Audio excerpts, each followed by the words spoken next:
Good evening and welcome to Homeless No More. Let's learn, let's talk, and let's respond. I'm Amanda Hazlitt.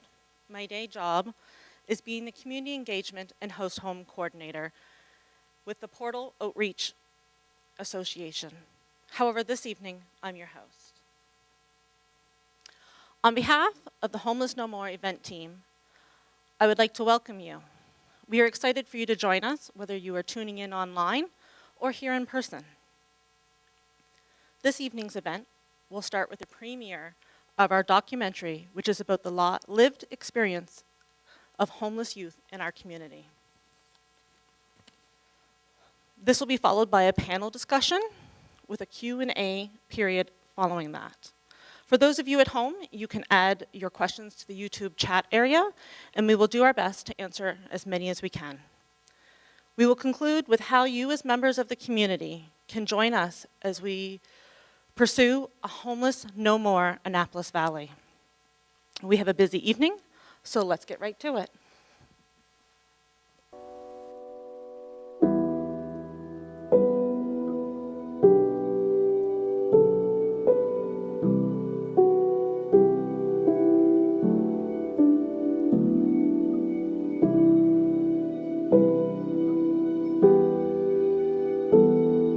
When I was mentally ill, I really thought I was gonna die. And it wasn't even like a physical death, like I was dying inside.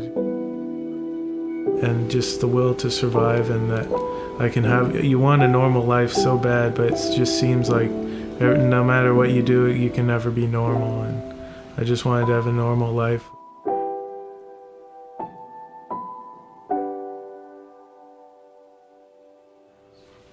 When I was 14 or 15, I started becoming really obsessed with my physical fitness and martial arts and stuff, and I practice martial arts, Wing Chun, at least 6 to 8 hours a day. I was just obsessed. I was obsessed with Bruce Lee at the time, and it was almost like I worked myself into mental illness. It was really scary, and I struggled with that, and I was on and off medication, and every time I went off my medication it would get worse. I stayed on the medication for a while and it helped, and I decided to go off again because my physical health, my martial arts and stuff wasn't doing so well with the medication in my eyes at the time.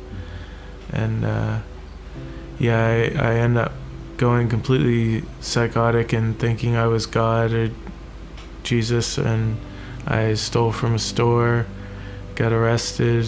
I spent some time in forensics and had a whole range of delusions, thinking I might be a werewolf or the Antichrist, or it was just craziness. And I mean, me realizing that was the first step to true recovery. So here I am on good medication. I think it's good. I like it, so that's important.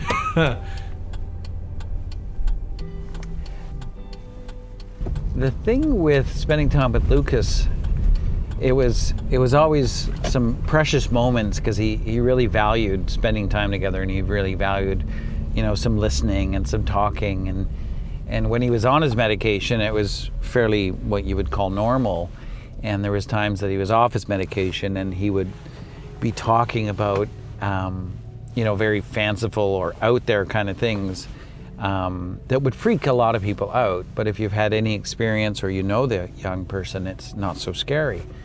The nice thing is we could bounce things off Glenn Berry, who's a psychologist, or Scott, and we could say to them, hey, should we encourage this? Should we discourage it? Should we just go with the flow?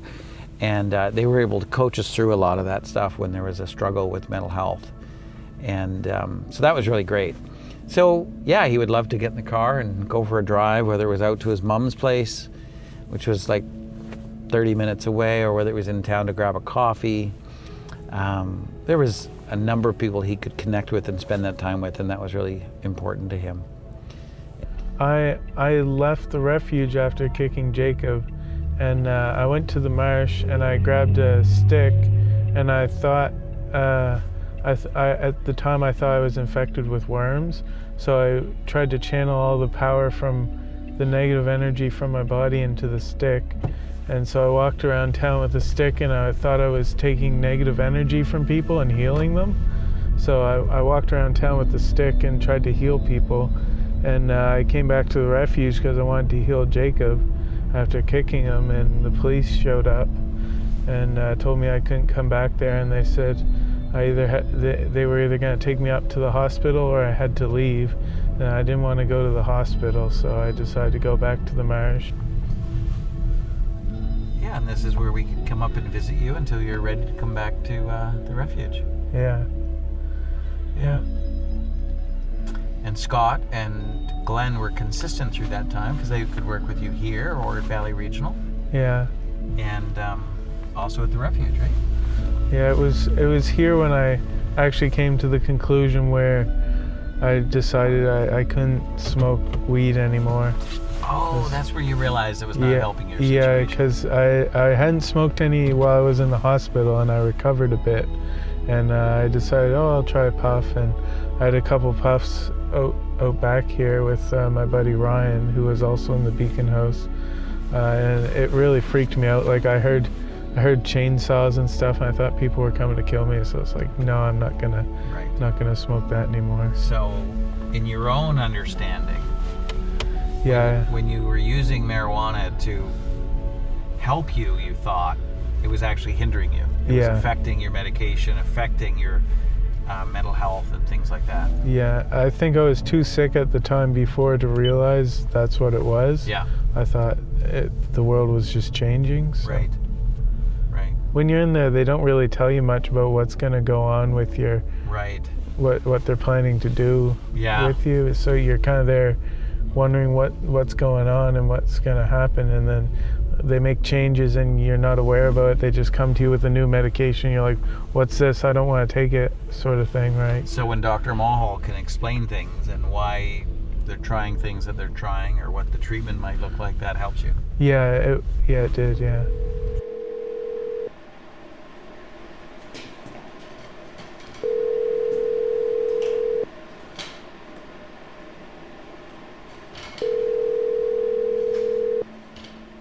Oh my. He was a bit of a challenge.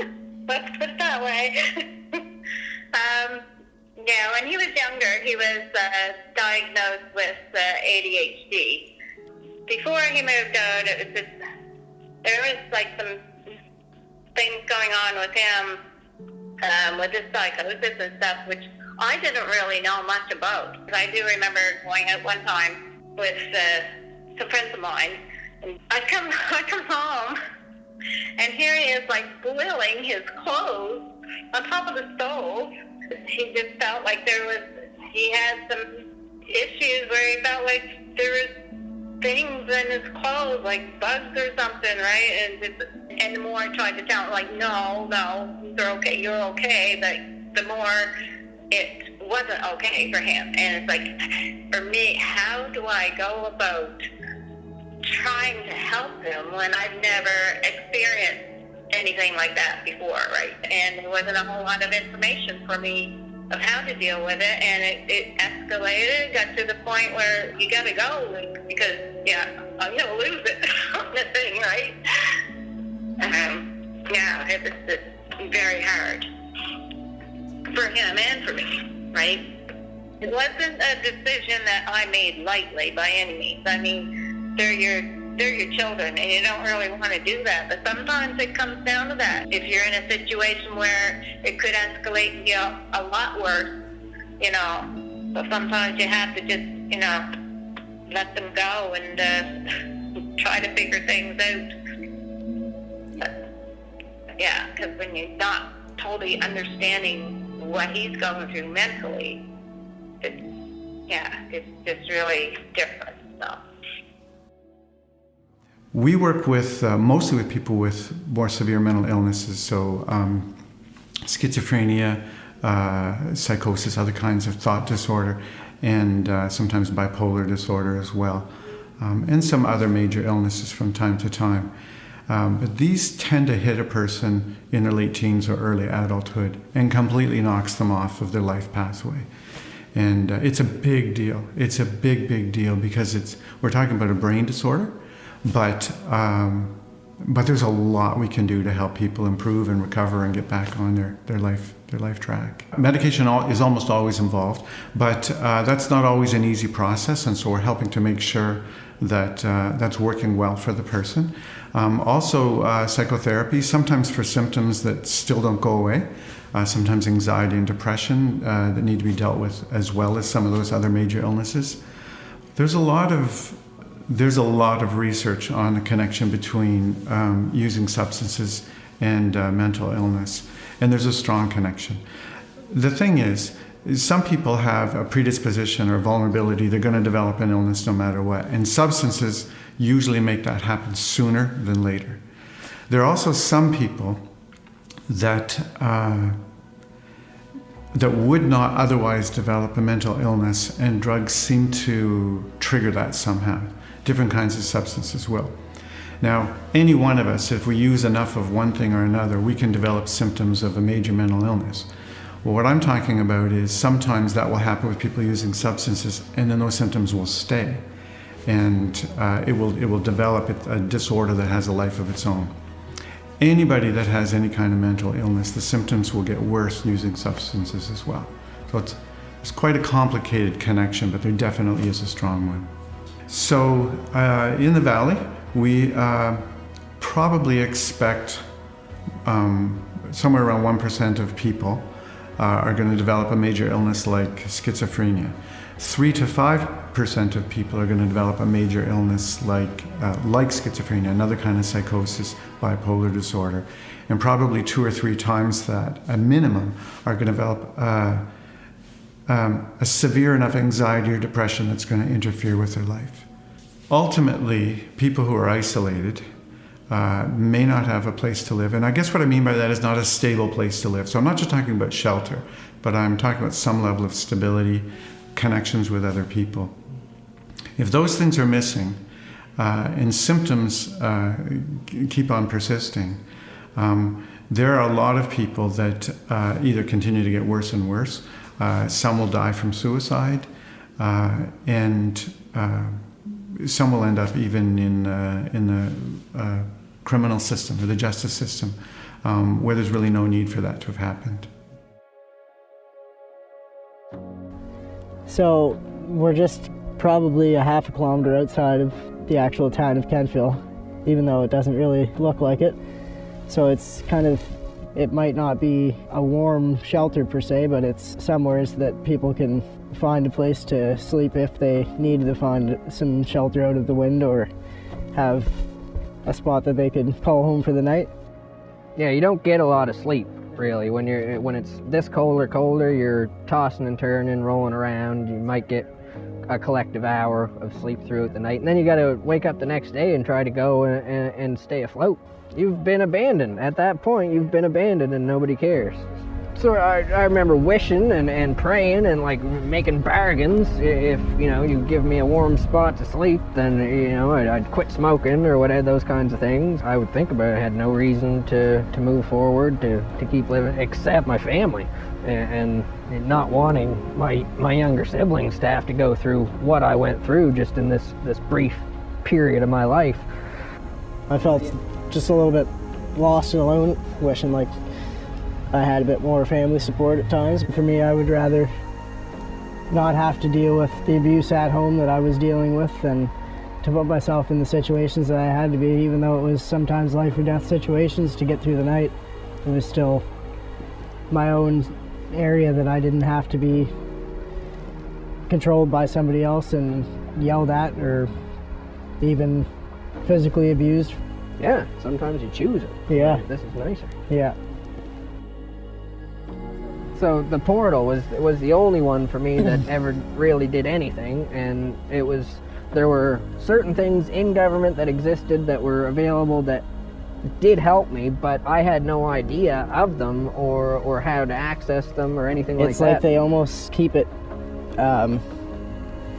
not hidden per se, but like it's hard to access the the support programs that they have unless... As a kid, you need an adult support of some kind to open those doors for you. And so that's what the portal is, really. It's an adult who can partner with a youth or be a support to a youth and open those doors or show them that they exist in the first place. I think we need more people like us out there. There's not enough, and that's the problem with the world nowadays, is people are too wrapped up in their own lives that they can't take a few minutes to ask somebody how they're doing or if they need help with anything. I live by the saying, you can't change yesterday, but you can make it better tomorrow, you know what I mean? So it's kind of just a hope for building something in the future, having a positive hopes for something better down the road.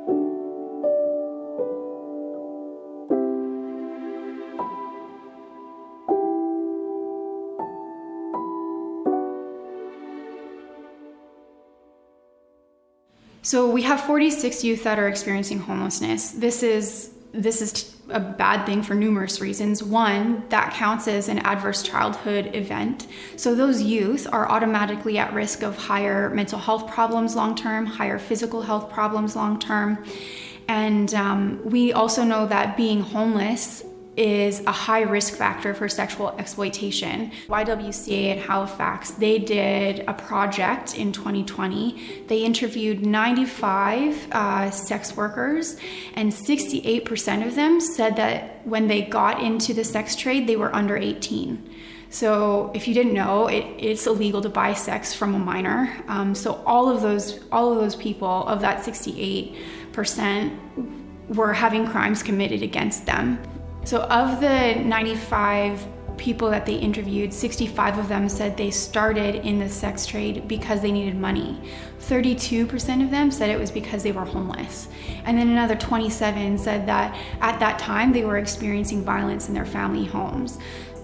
We partnered also to get some more specific data from what's called Nova Scotia Engage. So they did one of the largest quality of life studies actually in North America, and it was in Nova Scotia. So there's quality of life data for the whole province, but we asked them to kind of funnel down, what about the Annapolis Valley specifically?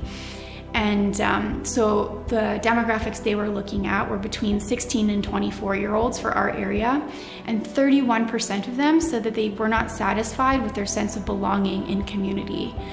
43% responded that their mental health was bad. 66% said that they had a negative life experience in the last year because of their mental health issues.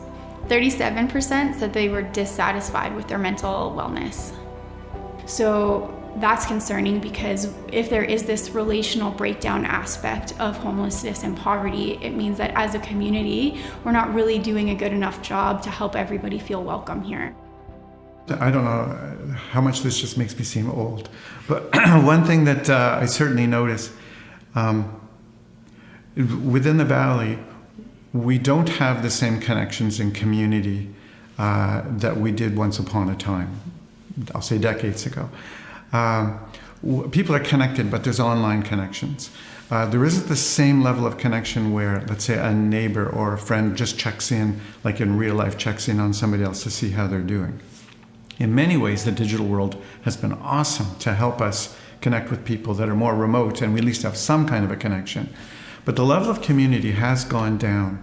And I think that's something that, you know, if you're a family member of someone who's going through one of these difficulties, it's critically important to be, you know, that support for that person. I'd like to emphasize again, how much this is a big deal and it can really interrupt a person's life.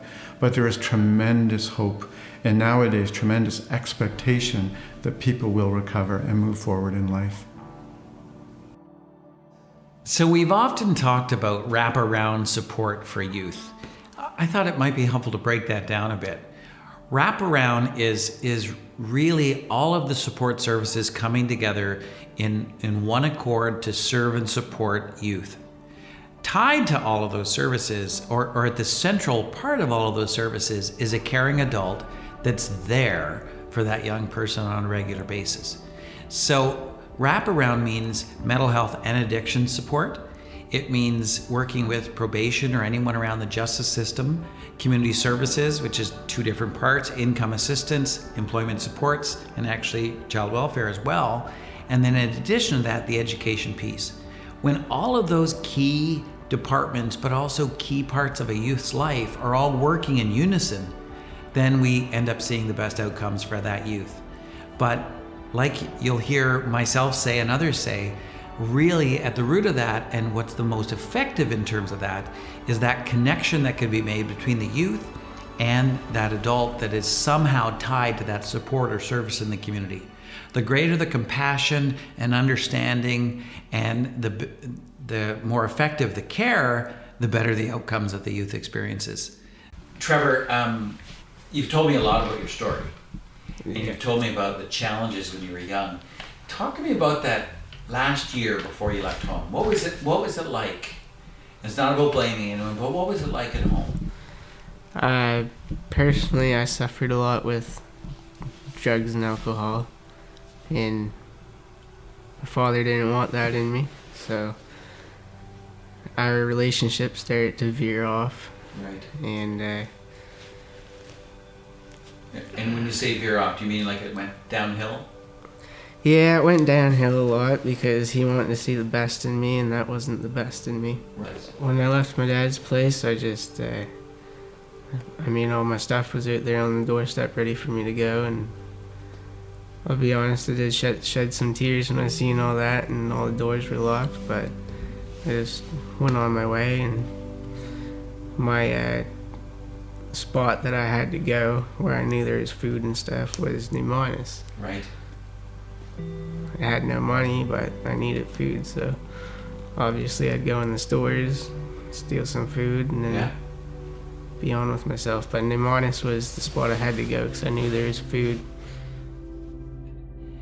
Some youth have told me, and some we've guessed and speculated, but the feeling of abandonment, the feeling of shame, the feeling of just being alone is pretty scary.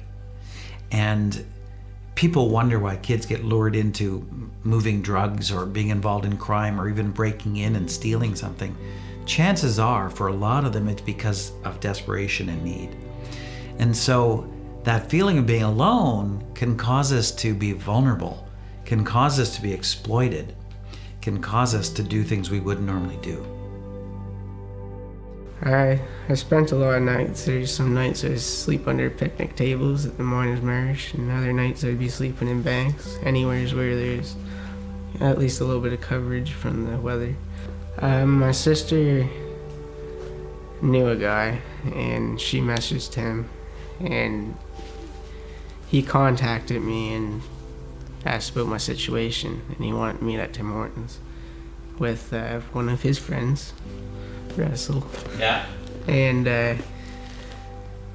it took a lot for me to build up the confidence to go and have a lot of trust issues, so I didn't know if it was something I could trust or not. Yeah. When I met them at Tim Hortons, made sure I got something to eat, and then took me up and I had a shower and gave me a bag full of toothbrushes and soaps and clothes, and so it got me back up on my feet. Yeah. When I got a place to stay and the income assistance to help me stay there, it was just around when school was starting back up, so it made it a little bit easier that I actually had a roof over my head and whatnot, so that I could go to school and come back and be dry and shower for the next day. Right. The biggest help was co-op. Okay. I'd find. And with co-op, they got me back in the spot that I was working through a program, Engage. Yeah. And just got me back into the field of mechanics. And that's basically what helped me graduate. Because I spent half the day at school and half the day doing mechanic work, which I love. And Dolores made it easy because she'd either just give me a phone call or something and ask me how things are going. And yeah. Is it true that she didn't give up? She kept persisting and making sure you were able to... Exactly, and as far as I know, I was one of the first. So it was hard for her. Yeah. So she didn't know what she was getting herself into, but she went away with it. Yeah. What we see when youth are involved in programs like Career Rising and they're suddenly able to enter the workforce and try something new for the first time, it provides them with an experience of things that they may never have thought about before when it comes to career choices. So suddenly they're thinking of post-secondary. Suddenly they're thinking of opportunities they may never have thought of before. So it's not uncommon for youth who have had these opportunities for summer jobs to then start talking to us about, now I want to go to NSCC. So we can have those discussions about ETW funding at that point, which is basically a youth who would qualify can continue to remain on assistance and receive full funding for them to attend NSCC. So that's a pretty sweet deal. I can remember one youth in particular. I remember the first time I met him. I actually really remember the top of his head more than anything because he couldn't look me in the eye. And by the time he was no longer attached to income assistance, which was through high school, and then subsequent to that, he got a job, you could see the difference in his physical posture. Every part of him looked different. And it's an amazing thing to be able to witness that kind of growth. It's a real privilege, actually. And I really think that when it comes to youth, it's really all about empowering them. And we're really fortunate because our department is really stepping up with providing a lot of supports and services that do that very thing. When you have summer programs that allow youth to get a summer job, that's empowering if a youth has never had a job before. When you tell a youth that they may qualify for the department to cover the cost of their college fees, that's huge. That's empowering. And all of those things are what really can make a huge difference in their lives, because we need to be able to give them pockets of hope. And those are huge pockets of hope. You know, sometimes people give government a bad rap. In this last couple of years, we've had such an excellent partnership with our funders, and most of the funders are government, but it's also grassroots from the community. So we just have to say thanks, and we have to acknowledge both the community's participation, but also government recognizing that they need to partner with community, and we see that on a regular basis.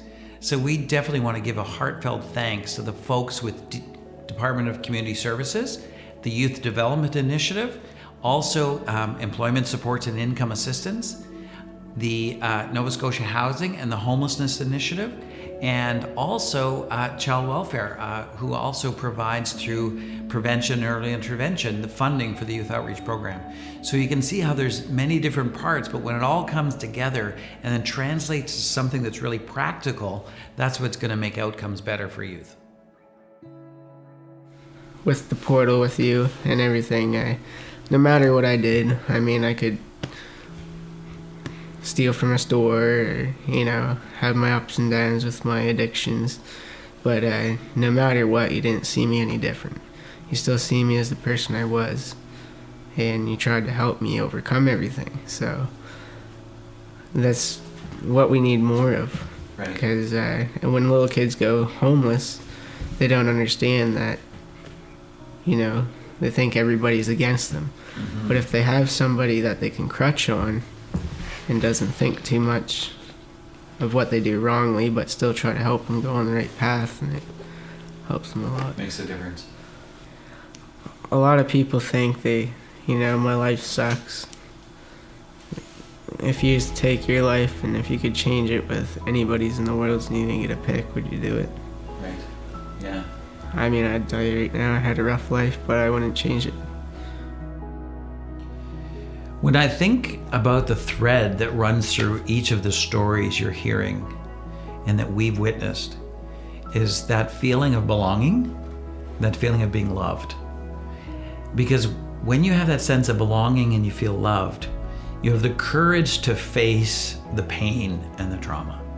And when you're facing the pain and the trauma and you understand more about why you do the things you do, it's a little easier to take responsibility for yourself. And that's what we've always worked on with us and our partners, that we would help youth to take responsibility in a context or a place of feeling belonging while dealing with their trauma or their pain. And all three need to happen at the same time, but it can take a long time. Life right now is it's stable, I think. Boring sometimes, but Boring's good? yeah, boring's good. Yeah. Yeah. Better And than you've had a stable place to live for what, 5-6 years now? 5 or 6 years. Yeah. Yeah. I recently got my GED. I dropped out of high school because of my mental illness, and I wasn't able to complete it. And it's funny, before I was mentally ill, I never did well academically, and then I wrote my GED a little while ago, and I got like 80s and 90s on it, so that was pretty cool. Lucas and I get along better now than we ever have. It's just like a total turnaround, and it's like him and I have a really great relationship. There's a point in life when you kind of see where you are now versus where you were, and then you reevaluate everything and think about it, and you say, do I just want to keep going down the wrong road, or do I want to go down the good road? Yeah. And I chose the good road.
Thank Above the Cloud Media for taking on this project with us, as well as our youth, community partners, and funders.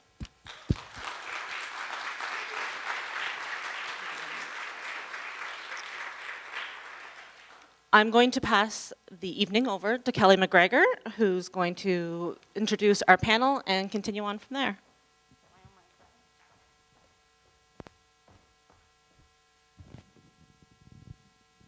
Hi, everyone. Welcome. Welcome, internet people. Yeah, this is so exciting. We watched it a few times ahead of time so I didn't cry every single time, and I still cry every time. But I have to tell you that the youth that we interviewed, they were really brave. It's a very vulnerable thing to share your story with the world that's being recorded and sent out all over the place. But one thing that Trevor specifically said was, if I can give a youth who's experiencing homelessness right now hope, I want to do that even if it's really hard for me. And so just the sentiment there is beautiful. But now we're going to have our panel discussion. So I want to introduce Russ Sanche. He's the director of the portal. And Rachel Bedingfield, she can come up. She is the recreation leader at the town of Kentville. And Julia Chichetto, and she is the chief of police. So please welcome our panelists.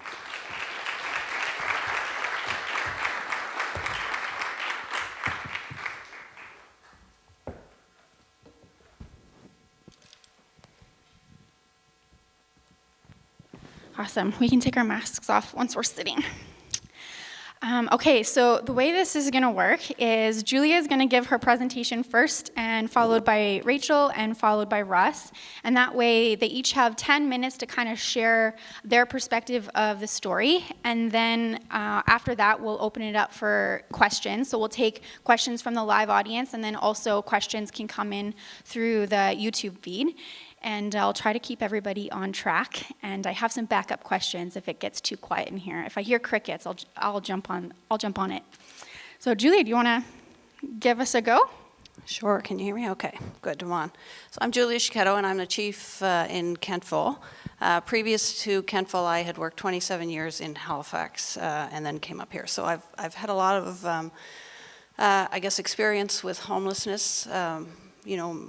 A lot, obviously, in the city, because the large city is where we draw a lot of homeless people because of the services and also the ability to do things like solicit for cash and such. But there is absolutely also an issue here in the Valley. And I wanted to start, I guess, by giving the police perspective on the risk of homelessness for not just youth, but for all people. So number one, as you saw in the video, the people who sleep under the bridges on Miners Marsh, we get calls very frequently about people sleeping in Miners Marsh, so that is 100% accurate. But what happens is in the morning when the joggers start to go, they see them and they become upset about that, and then they call the police and need to move them along. So there is, as I say, the weather. The second biggest piece is probably exploitation. So it can come in a variety of forms. It can be sexual exploitation, like you could stay at my house, and then in the middle of the night, somebody comes out and, touches, says you must perform whatever if you want to stay here. And so then that person, often females, but also young males, will be put in a position where they really have no choice. They have to go along with that. Most frequently never reported to the police, if not anybody, because of embarrassment, shame, that sort of thing. There are also assaults. So people disregard the value of a life of a homeless person, so they think nothing of an assault on them. And that can be just a shoving them out of the way. That could be, actually a beating. Not so much, we don't see that a lot in our area, but certainly in the city that's happened. Robberies and thefts, so when they do find a place to sleep with their belongings, as you saw them carrying their belongings and they put them somewhere safe, you obviously can't carry that much throughout the day, so you may come back and your stuff may have been taken or gone through. If other people who prey on I guess victims think that you have something of value, they may actually rob you, which is to take your stuff using violence. So they may assault you on the street and take your stuff. They can also become victims of people who use them to commit crimes. So, as you heard the young man say, he needed food, so he would go into stores and steal. So there's that side, but then there's also people who, again, will victimize them and say, I'll give you money, but I want you to go steal this for me. And that's where we often see things like breaks into cars or break and enters into homes for specific items. They do come in conflict with the law. So obviously, as I said, there's the thefts. So if you're stealing from a store, the store is not going to want you in the store, so they call the police to deal with that. I will say we have most of the store owners around the Kentville area don't press charges, but they do bar them from the stores, which then creates further issues. Some of them do end up charged for certain offenses. Conflict with the community. So this is where the community needs to recognize that they have a part in this, and I'm going to tell you a little story about him. He's not a youth. He was just in the town of Kentville. He's now in Halifax. But he was in our town for a couple months, and he was relatively harmless. I'm not going to say he didn't have a record. He did, but he was relatively harmless. But his entire face was tattooed. So that did not fit well with what the public wanted in their town. So he was sleeping in bank machines. He was, going into stores because it was cold. It was January, February, and we were getting calls. We were getting multiple calls a day on this man. He really wasn't doing anything except he made people uncomfortable. So we were asked to move him along, and so we did. We moved him out of the store because the store is private property. If you don't want someone in your store, you do have that right. So we would move him along. And unfortunately, it got to the point where he had nowhere to go. So he did go into Halifax, where there were some services that were arranged for him. And I suspect he will be back to Kentville once the weather warms up. But for now, he's in the city. So, and then what happens is there's an alienation from your community. You start to feel nobody wants you, which is kind of true. So you start to get defensive, and then that brings about other issues. And Russ once had a thing. We went at the community center, and he had some young people there speak to us. And I actually wasn't in uniform because they're not as open in speaking if they see my uniform. And the young man said, homelessness, it has its issues in the daytime. But he said after everybody goes to bed and after all the stores are closed, it's very scary. And my heart actually broke for the young man because I had never looked at it that way. Because when police interact with anybody in that, they're very defensive, so they come off very tough and, you don't scare me and I don't care that they don't want me here. But he admitted to us that it is very, very scary.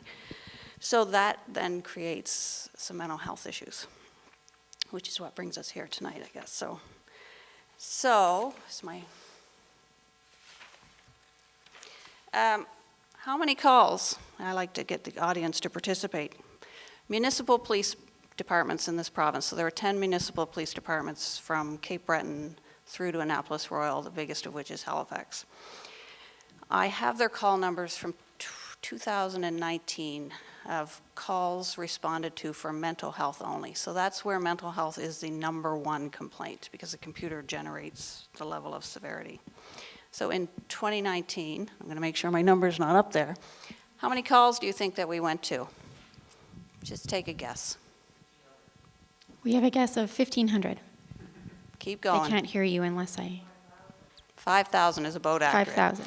So we have a reported numbers of 4,774 calls just by municipal police agencies. That's not counting the RCMP, who police most of the rural areas. In Kentville alone, we had 191 of those. That's just mental health, so that's not counting well-being checks, which is another big piece of what we do. Somebody's concerned about somebody, so they call it in, would you mind going and checking on them? So I don't have all the numbers across the province for that, but I can tell you that in addition to our 191 mental health calls, we also had 90 well-being checks. So that's in a very small town of 6,200 people. So it's not the RCMP numbers, which I understand are over 5,000, but I don't have them. So that's 10,000 approximately calls just within this province where the police become involved. It also doesn't include ones where a report wasn't generated. So we may just interact with somebody that we know is struggling with mental health, but it's not anything that needs to be put on a report. And it also doesn't include anything that may have led to a different kind of incident. So the call may be a family dispute. And as we saw young Lucas and his mother, it got to the point where he couldn't live at home. So she doesn't live in our area, but I'm assuming there were calls to police there because Lucas I've met. Lucas is a big lad. So if Lucas were to, start to become violent, I am very sure that his mother would have called the police for help. So it doesn't include any of those numbers. The issue is police are not really that well trained in mental health. Oh my God. Sorry. I told you I could talk. So police aren't that well trained in mental health. So we actually need help. And the problem is that certainly in our area, we don't have help at 2 o'clock in the morning. So we're the ones who are responding. We are the only ones to call at 2 o'clock in the morning. Everything else is closed. And what we need in order to take somebody for help, because we can only arrest them under the IPTA, if they are a risk to themselves or a risk to others. And oftentimes mental health is not actually a risk to themselves, they're not suicidal, and they're not actually affecting anybody else with any threats of violence. So what we do in those cases is we try to convince them, would you like to go to the hospital? And we're fairly successful in that. We can get them to go up, but the problem is when they're a voluntary patient like that, they can also decide that the wait is too long and they can walk back out. So the help is just not there for them. I will cover if we do arrest them under the IPTA and take them, we are there for hours. So in Halifax, that can be up to 12 hours before they have to be seen by an emergency room physician and then a psychiatrist to determine whether or not they'll be admitted. It can be up to 12 hours in the city. In Kentville, I will say Valley Regional has been exceptional, and they try to move us along quicker, but it can still be 3 or 4 hours. So now multiply that by the 4,774 calls that your police are going to. And quite honestly, it's not what we're supposed to be doing. It's a mental health thing. So, do you want me to do my other page? I'm out of time? You're out of time. Okay, I'm out of time. We can circle back with some questions. Thank you. Was there any slides that we didn't get through that were yours? Yeah. We answered that one. Ideal system. Yep. Awesome. Do you want to go all the way to the slides that are Rachel's now? And we'll hand it off to Rachel. Yeah, we'll pick that up. All right, recreation and community. Hi, everyone. Out of the 2 people representing Kentville here, I'm the happy one, often. Our senior management meetings are a blast when Julia shows up. Welcome, thanks. I'm joking. We work very well together. And I often get asked why I'm sitting at tables, why recreation is involved. And I love this table so much because the people around the table remind me often why recreation is at the table, which for someone who's really passionate about the field makes a big difference. But I wanted to start by this. I love this question so much. So if you can imagine what your life would be without recreation, that's a good place to start for you to experience what it's like for these youth. So if you can imagine that you don't have access to parks or trails, you don't have access to skill development or programming, you don't have access to the arts, theater, music, you'd never come in here. You don't have a public library. You don't have a connection with anyone in the community. That is a daily occurrence for a lot of the youth that the portal and the police work with, actually, often. So it's not that those resources don't exist, but they're inaccessible. And this is one of the reasons why we're sitting at the table, where I sit at the table, why recreation is represented here. Because without all of those things, you can imagine how different your existence would be. And if you were in a state of crisis, you would be very concerned as to who you could turn to and who you could trust. I'll get you to flip to the next slide. I always ask people what they think recreation is. Day camp comes up, some music in a park, a soap slide. But recreation, as defined by the national framework, is the experience that results from freely chosen participation in physical, social, intellectual, creative, and spiritual pursuits that enhance individual and community well-being. Essentially, everything that you choose to do, that you do for your quality of life, is considered recreation, which is really broad, isn't it? It's really broad. It's much broader than the given definition that often people pigeonhole us in. But what happens is when you're disenfranchised, that freedom to choose gets smaller and smaller and smaller, and you rely on subsidized programs, or you need to apply for this funding in order to be able to access this particular sport or activity, but not the arts. We don't have funding to support you for the arts, so you can't necessarily do that. And you still need to find money for your cleats and your shin pads. And also, I need you to do a chocolate bar campaign so that you can fundraise for the trip that all the other kids need to go on. You can see how it builds up and builds up. I don't even know what I put on these slides. I'm going to get up. Sorry. Recreation is a fundamental human need for citizens of all ages and interests and is essential to the psychological, social, and physical well-being of all people. This was a statement that was written way back in '74. All of these statements were adopted by all the federal and provincial and territorial governments, that this was a fundamental need. We need the ability to access quality of life as individuals, as community, as a country. Next slide, please. Recreation is a social service in the same way that health and education are considered as social services. What you're hearing consistently throughout what everybody is saying, and what we hear all the time from youth, is that they just want to feel connected and they want to feel loved, so that when they are at a state of crisis, which, I mean, we were all youth before. Listen, you could wake up and be in a state of crisis, but you have a place to turn to and you have someone to talk to. And when you don't have that, when you don't have that team to go to, when you don't have that coach to depend on, that music teacher, that bus driver, whatever it is, then that's when things turn south, and that's when the portal steps in. Recreation's purpose should be to assist in individual and community development, to improve the quality of life, and to enhance social functioning.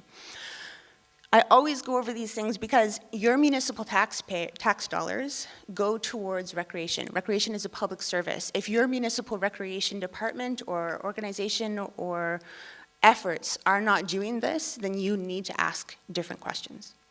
Next slide. And we also need to do a better job of working together. One of the things we hear often when we're talking to folks in our community about recreation, and specifically youth, is that they wish that we would collaborate more, so that people who are receiving services and supports and benefits in Kentville can also head down the trail and receive the same in New Minas, in Wolfville, in Berwick, whatever that is. And we're failing our youth miserably. This is one of the things that came up in the pandemic. We were told right away from organizations that we partner with, like the Portal, that our youth are struggling, they need support, they need mental well-being. And so our department worked really, really closely to support that. But it was a huge struggle, and it's still a struggle, and we don't have enough resources to meet the mental well-being needs of youth in our community. The pandemic was the perfect time for communities to invest in recreation, to invest in well-being. Instead, we closed our parks, we closed our trails, we cut departments, we cut funding, we did all of these things. All the coping mechanisms we had been working with our community to say, this is what you can do when you need to de-stress. You can go into the woods, you can talk to your friends, you can gather. All of that was taken away. And everybody immediately who was struggling struggled even further and went darker and deeper.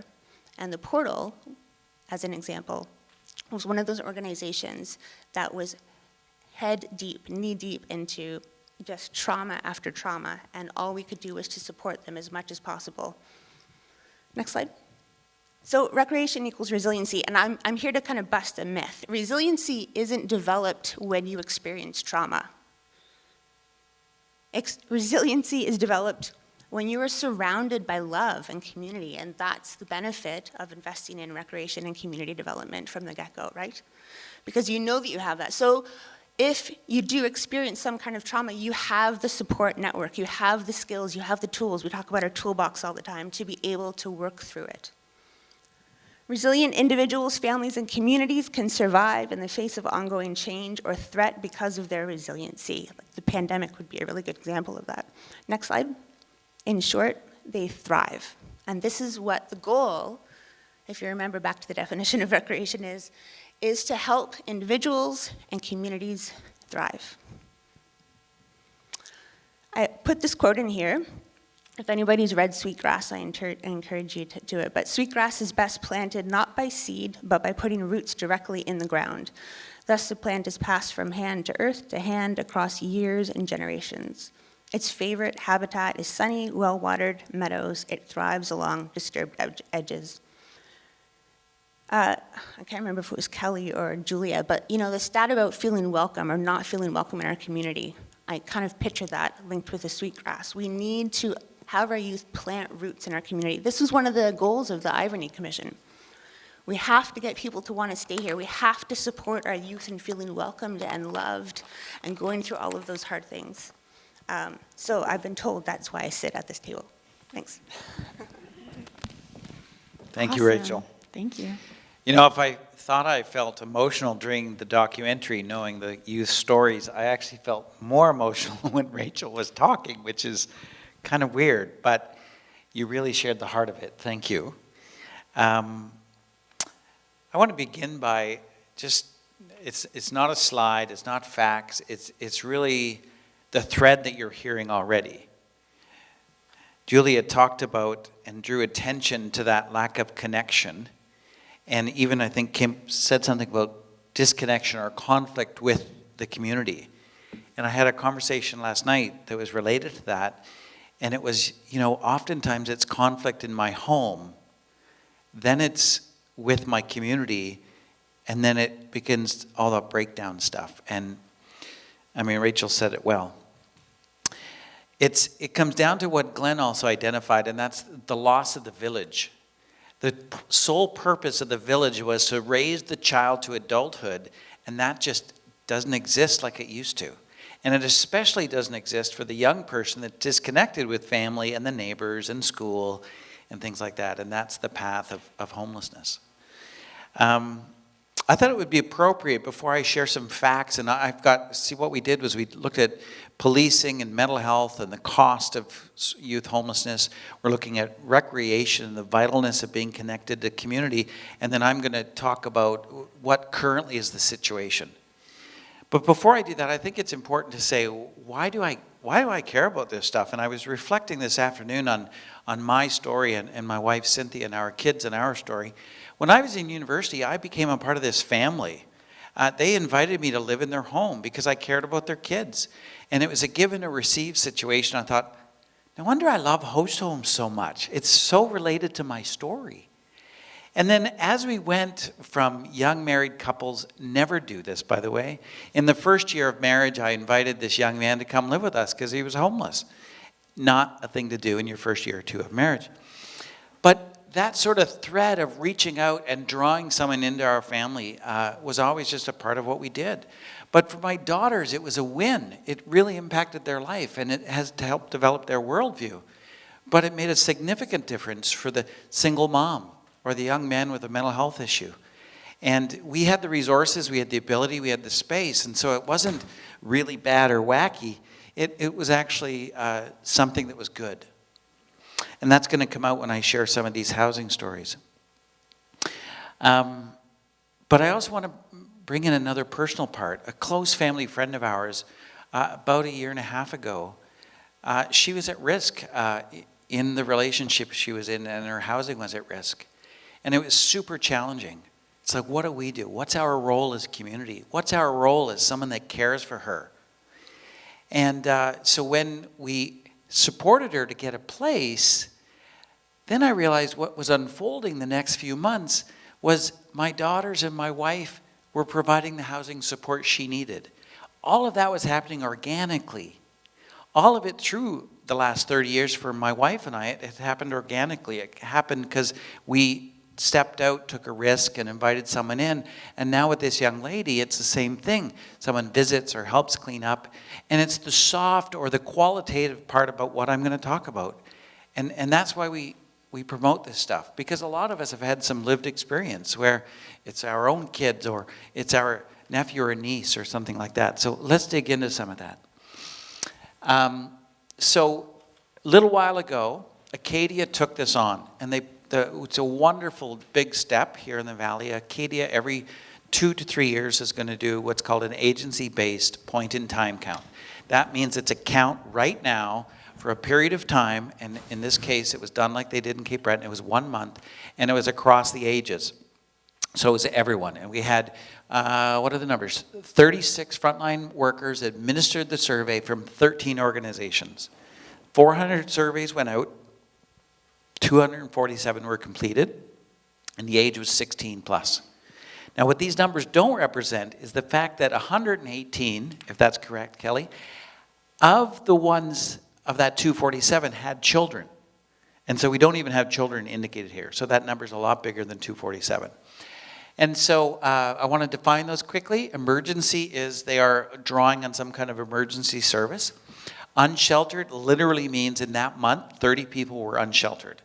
Sleeping in a car, sleeping in a shed, something like that. Provisionally is what we call also couch surfing, so that's hidden, and they're in some kind of transition kind of place, so it's just provisionally sheltered. And then 127 people were at risk. Let's go to the next slide. And we even had, because of the researcher and her great work, and this is being released like I think this month officially, broke it down, Kings, Annapolis, West Hampton, across ages. So Kelly earlier said that number totaled. She said 51 in terms of youth. That's up to the age of 21. But if we add the number up to 24, it's actually, what did I add up? 71 individuals. So it's kind of overwhelming. Now that's spread out across the valley, and that's all of those agencies connecting and contacting those youth. So it's fairly concerning. I mean, all of the numbers are concerning, and you can see that in Kings County it's the highest number. Let's go to the next slide. So you can take a look at this more. I don't know if we provided in the packet, but it's on the website. This is a recording of our journey, not just the portal, but all of the agencies and individuals that are connected with Homeless No More, and it's where it's going. I'm not going to get much into it, but to say, oh, I get to use my pointer. Yeah, they were groaning earlier. 4 minutes. Oh my, I get to use my pointer, but do it in 4 minutes. So we, you've seen some of this through the documentary, all the causes of youth homelessness. This has been a lot of the work around just bringing the right people together, having the right conversations. I'm about to unpackage this in 4 minutes, so that should be interesting. The supports that go on in the valley, I've never worked in any place in the world where there isn't such great camaraderie and support for one another and working together. It's fantastic. And so a lot of that wraparound stuff is there. But let's move on to the slide about housing. Sorry that my mic is doing weird things. So think of this as two plans. One plan that's for those that are at risk of being homeless or have been homeless, but there's got to be a sister plan to this. And so we're looking for a cool name, so if you think of a cool name for the other plan, let me know. But this is the supportive housing side, this is the affordable housing side, and then as you all know, there's also the market housing side. Because right now, even if you have money, you can't find a place to live, let alone if you lack the resources or you need support. So all of these are the options that we're pursuing across the board. Everybody is getting on board. We've got municipalities having awesome conversations. We have landlords coming to Kelly and saying, we want to be a part of this, which is awesome because in the valley, you can also get blacklisted and no landlord will rent to you. So we have to address those things. And there's more and more supports coming into place so that the people in these different housing options can be supported. Real quick, host homes, you can read about on our website. We've got stories, we've got great things happening. But host homes are not just for youth. Host homes could be for a senior, they could be a survivor of domestic violence, they could be for somebody with mental health issues. And it's just simply a matter, you got a spare room, let's use that. Also called home share, we've seen examples in other countries, and it takes some sacrifice, but the outcomes for both parties can be amazing. Garden, which we're gonna do some follow-up when we do the calls to action. Garden is the name we're using for those accessory dwelling suites. So if you have the ability to build a suite in your basement or in your backyard. And my wife and I did this in Calgary for years, and it was awesome. Helped with the expenses, but also somebody got to choose how much to be a part of our family or us choose how much to be a part of their family. Supportive housing and transitional housing some would think is the same, but some people might need support for the rest of their life, whereas transitional housing might only be 3 months to 3 years. And so different pieces and different levels of support will come into play in those different examples. 1 minute. Let's flip to the next slide. This is available online, but there's been enough wonderful examples in the country of looking at acuity or severity of need and the level of support. And that's broken down now in a system called Coordinated Access, which we're launching. And Kelly, I want to publicly say thank you for all your hard work. She took a lot of what she learned in Calgary, and we've been putting it in practice here. And so when you have a coordinated access, you can make decisions not based upon your perceived view of urgency, but actually acuity based on an objective perspective of what's going on in that person's life. And then you can choose the right housing option and the right level of support. But a lot of this stuff can come up with your questions and the questions we've got poised. Yes, it's very fun trying to keep Russ on track sometimes. I love it. All right, we really did want this to be a discussion and really wanted to give the opportunity to take questions and get some conversation going. So hopefully this gives you enough of a background to be able to ask some good questions. So I'm going to throw it out there. Does anybody in the audience have a specific question right now? And it can be to one particular member, it can just be to the group, just to throw it out for everybody to discuss together.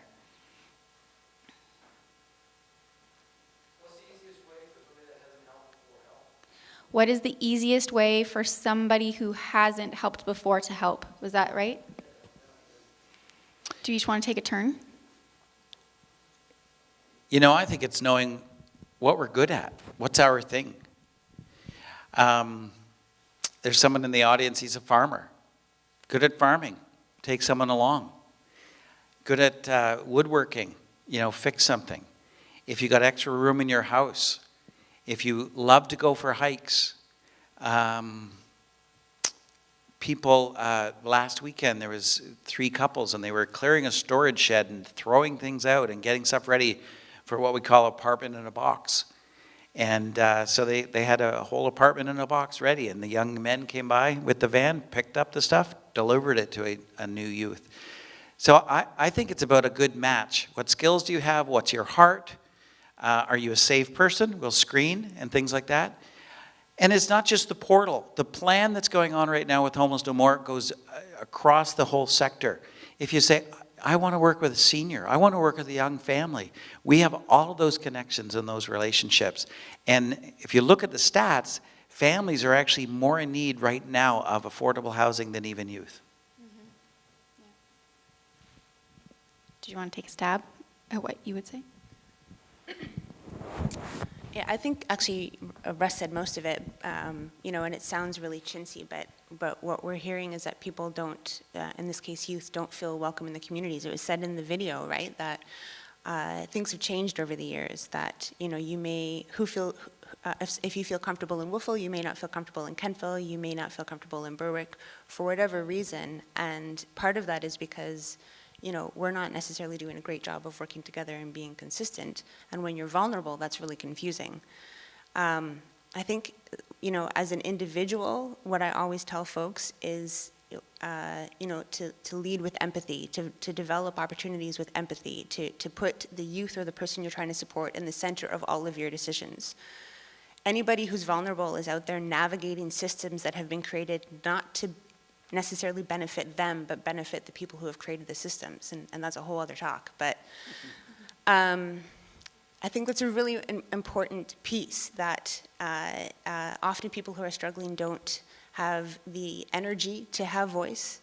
And you know, one of the things that I love so much, and Russ demonstrates it so well in that video, is just his ability to listen, and just sit there and listen and understand, and not negate or argue. And I think we just need more of that. It sounds really simplistic, but it's missing. So for me, I guess it's let us or somebody know before they're in crisis, so that the call's not at 2 o'clock in the morning, so that if you see your neighbor or you see something going on in the community, if we can get in front of that, and I mean, I sit on a mental health liaison committee, which is all through the valley. So that's, you know, mental health professionals, police, courts, it's everybody. So we can bring that to the table there. Russ is in my speed dial, and Russ has been called by me on multiple occasions when we have somebody who is not a criminal, but who is struggling but does not meet the mental health thing. So we can reach out to those helping partners before they're in serious trouble. And I think a little bit to build on what Rachel said is be kind. So, you know, the man with the tattoos is not actually a risk. He looks different than we do, but he actually didn't do much other than look different. So it's a tolerance and recognize what's actually dangerous. And I can tell you that having worked in Halifax for a long time, the Valley is extremely safe. So most people are not actually a risk to you. I want to just tie in quickly because the tattoo guy, that's what I want to call him because I don't want to use his name. People in our building were upset, and of course they all came to me and told me about tattoo guy, and he kept coming in the bathroom, and they were concerned and things like that. Here's the sad thing. I avoided tattoo guy. I knew that if I started a conversation, it would take a lot of my time, and I was quite busy that week. And so I was avoiding him. Then finally, after 3 or 4 days of that, I got convicted. Like, Russ, you're being a jerk. Like, go ask him his name. So I started saying that to people. Have you asked his name? Then I thought, oh, I better ask his name. So I went in the washroom, and he was in the washroom. So I said, what's your name? And he told me, and then he started talking to me. And it's that step that we all are afraid to take, or we're too busy to take, by saying, what's going on? Whether it's a single mom that lives next door, whether it's the guy that looks a bit scary, or you're just too busy. Like, just to take that little step, because then I could say to the people, he's not dangerous. He's confused right now. He's probably off his meds. And yeah, I got Julia on speed dial too. Because then if I need help, I can say, hey, I need some help. That's it, We have a question from online. We have a question from online, yep. Lisa Lauthers is asking, what is the first step? Who do we contact? I'm going to defer that because there's a whole nother section after we do discussion on calls to action. So I'm going to give some very clear next steps to take with all of the emails and phone numbers associated for each call to action. So we will get to that, I promise. And then the next question, because we're going to skip Nancy's as hers will be answered as well, is Caroline. How do we make our communities more welcoming for youth? Go ahead. So notice nobody said my number was on speed dial. I just want to point that out. No, you're actually in the same list. That's fine. Whatever. It's good. I look my sleep. It's not really speed dial anymore. We're revealing our age. It's just, hey, Siri. It's favorited. How do we make our communities more welcoming? I think that's a really great question, and I think everybody has their own answer. We've said it multiple times, and it's easier said than done. As someone who likes to go home at the end of the day and not talk to anybody, I live on the mountain for a reason. You just kind of have to put yourself out there and generally be a nice person. But, back to what we were talking about before, because that's easier said than done. I also have received calls, obviously not emergencies, but I've received calls from people who are in the community, and because they know that I'm in charge of benches, these people are sitting on the bench. What are you going to do about it? And I say, well, what are they doing? That was right after the benches were installed. Yeah. What are they threatening you? Is there a weapon? Because you should call Julia. I have her on speed dial. She emails. Yeah, I just email. Are they? Have they taken their clothes up? Like, what is going on? Well, they just make me feel uncomfortable, and then I have to have this conversation by saying that's actually not their problem. That's your problem. Unless they're doing something that is causing you harm, then that's on you. And so far, whenever I ask this question, no one's been able to give me an answer, but no one can tell me the difference between loitering and vibrancy, other than it's who the people are that people feel most comfortable around. So I go back to what Julia said, we just got to be more decent and understand that everybody has their story. And for whatever it is, bringing it back to youth, we like kids up until the point they turn into teenagers, and then we really like them again when they turn into young adults. But in between there, we don't want to see them. And I've been asked, I don't know how many times, how are you going to deal with that youth problem at the skate park? I don't know what that is yet, but yeah, it's a bit of a struggle, and I think that, You haven't gotten calls like that. Oh, yeah. Well, I shouldn't say calls. I've been asked by people. Yes. Yeah, I just think it has to do with decency, and it is a struggle. But even the people who vandalize or who bent that Miners March sign that I noticed in that video, they're still in our community. They still have rights. They still deserve to be loved and feel belonged. Feel belonged? They deserve to belong. That's what I'm saying. Well, and I think what gets them to the point of bending that sign is the frustration for how they were treated like they weren't wanted all day. And then they go into there and they have anger and they have hurt and they have all of that. And the loitering and the vibrancy, just yesterday morning was a call from one of the local banks. There's youth loitering. And what it was is, I mean, they were youth, quite possibly your clients, but they're picking up the Wi-Fi.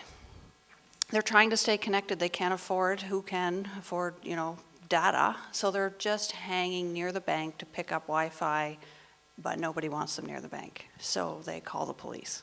Please make them go away. If that were you, I would not get a call. So, because you're okay, but you're not. So, that's the piece we really have to get better at. Sounds like it sounds like a huge stigma piece, really. There's these preconceived notions that youth are automatically dangerous. And so people are calling police, and police have to respond. But if you don't have that stigma, if you think, oh, they look like they're having fun, that's great, youth need fun, then this becomes a totally different situation. One of my favorite stories, there's so many stories of shocking people. This was like years and years and years and years ago when I first got this job, and we were working with the Kentville Business Commission, and they decided that they wanted to put a piano out under the gazebo in Center Square, and everyone said, that's going to get broken, that's going to get busted, whatever. And so I said, well, it's a free piano off Kijiji, so worst case scenario, we're gonna have to clean it up. And as they were bringing it in and putting it under the gazebo, these youth undesirables came up to me and said, what's up with the piano? And I said, that's just there for people to play. You can play it whenever you want. And they said, well, that's going to get busted. And I said, I know, people think it's going to be you. And they said, oh, do you want us to keep an eye on it? And I said, yes, I do. And that piano never got touched ever, other than to be played, and in a lot of drunken videos that were posted, which was lovely.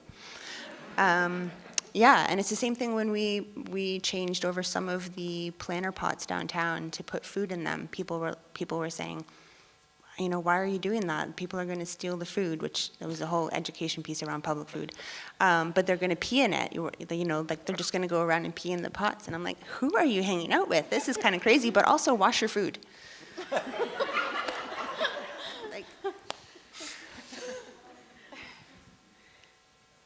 Do you have any more online questions? Any more questions from the audience so far?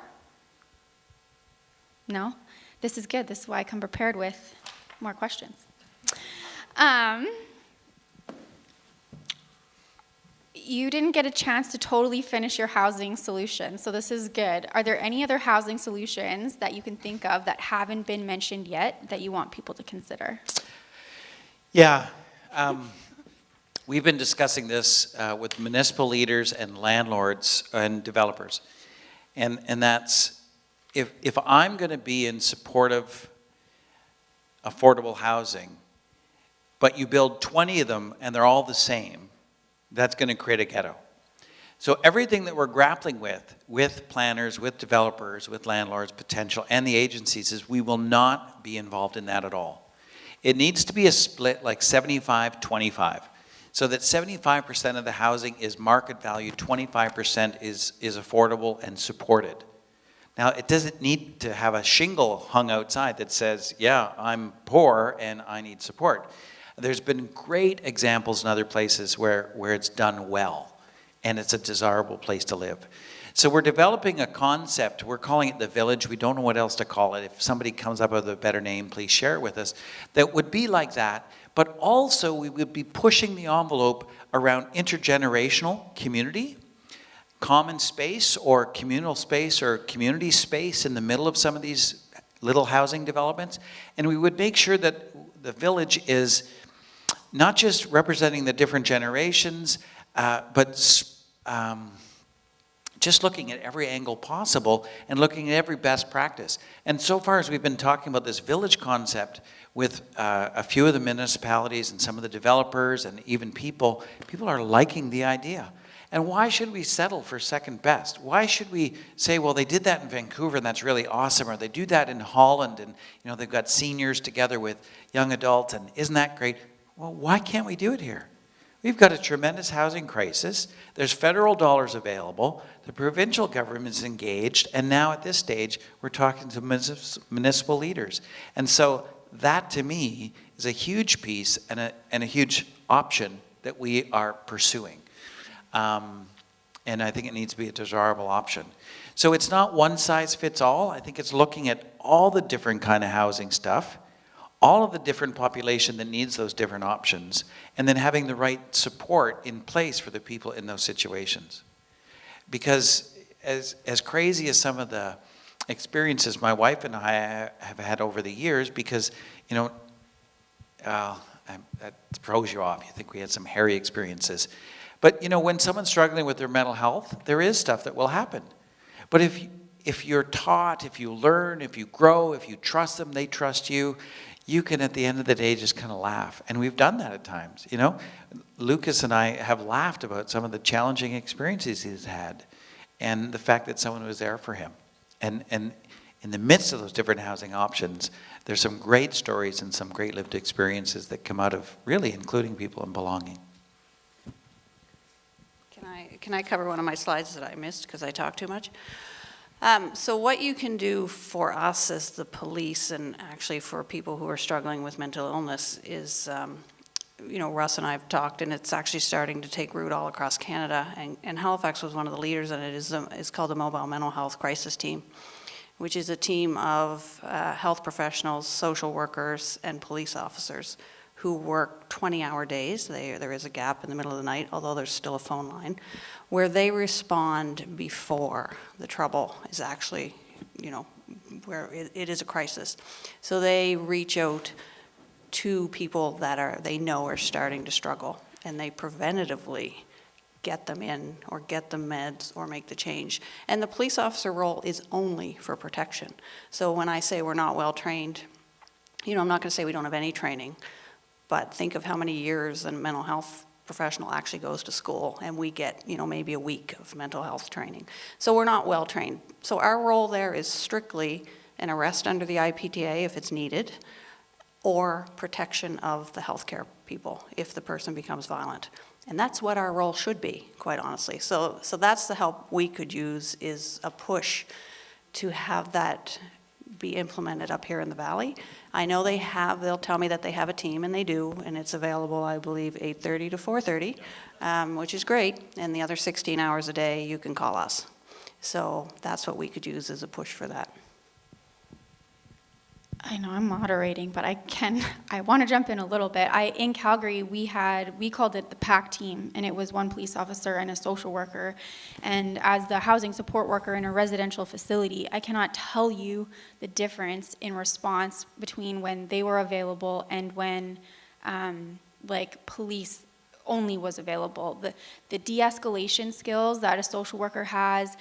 Also, they're not in uniform, which is a huge, as soon as a police officer, even if they have all the training in the world, if you're in uniform, you're an authority figure, and somebody who's having a mental health crisis isn't immediately intimidated. Your functioning shuts down, you're not able to listen well.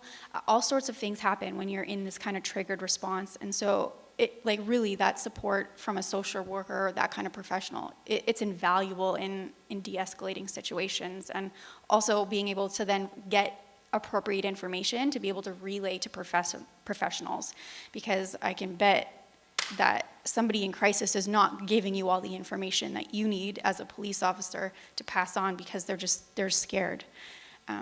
So yeah, that's huge. We have one more question from 3 questions? Ooh, okay. Okay, our first question is from Nancy, and this is for all the panel members. What would you say has been your greatest success to date with respect to homelessness? I'm going to go first because it's easier. I'm going to say when I first came here, Russ set up the Homeless No More group and brought us all together And so that building off of everybody's strengths and having connections to reach out to has been probably the biggest success, I think. Well, and related to that, Dolores was on the video and she's here. Back 9-10 years ago, it was Dolores and I, that's it. And it's really changed a lot. So I would say one piece of the success story is the fact that anyone that's challenged with that many complex issues, we've got a great team that supports one another and addresses those things and problem solves. It's not just each one of us thinking about what our work is with that youth, but together supporting them and problem solving. So the greatest success actually has been the young people that have gone through that process and have had support from what we call our youth community hub. And now it's spreading. We've got one going on in Annapolis, and we have a different name, but something else like that in West Hants. And so it's checking each other, and it's helping to make sure that when you're frustrated with this young person because they keep struggling and having trauma responses to stuff, and you don't have the right perspective. Like, I've been stopped in my tracks by a social worker, and I'm thinking, that's not even your client. You're telling me no? Like, that's our client. You can't say no. That's what I felt like. But the fact is she cared. And so if I can't reach that person, but she can, we're doing well. And so I've seen just real change in so many. So it's hard to answer that question. But just before I came over here, I met with a young man, and he was actually on the video. And, he's done really well. There's all kinds of people that played a role in his life. He went through high school. He got an apprenticeship. He's now finishing up, he's in training to be a mechanic. And not his fault, but the people he lives with are fighting every day. Well, he came from a family where there was lots of fighting. And so it's stressing him out. One night he left me a voicemail just last week. And on the voicemail it said, "Hey Russ, I'm walking in New Minas. I don't know where I'm going to stay tonight. I sure hope you can, how's it going with that apartment request with Kelly?" Well, just before I came over here, I went over, drove over, and I said, "I just need you to sign this. Pretty sure we got a place for you, and you can help us interview roommates." Because it's not his problem. It's actually the couple he's living with. But his housing is at risk again, And so just being able to be there through those ups and downs, I said, and it's not just me, it's a multitude of people involved in these kids' lives now. And I would say that for our community is a success. Just quickly, because I know there's lots of questions, this is going to be a really strange response, but this big success for me is a deeper understanding with how much we're failing our youth in my sector.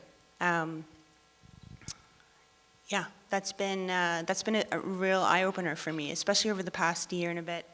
The pandemic kind of put a glaring piece on that when people immediately slipped into states of crisis and we had no way to support them. I didn't have any way to support them because of, things had changed a little bit.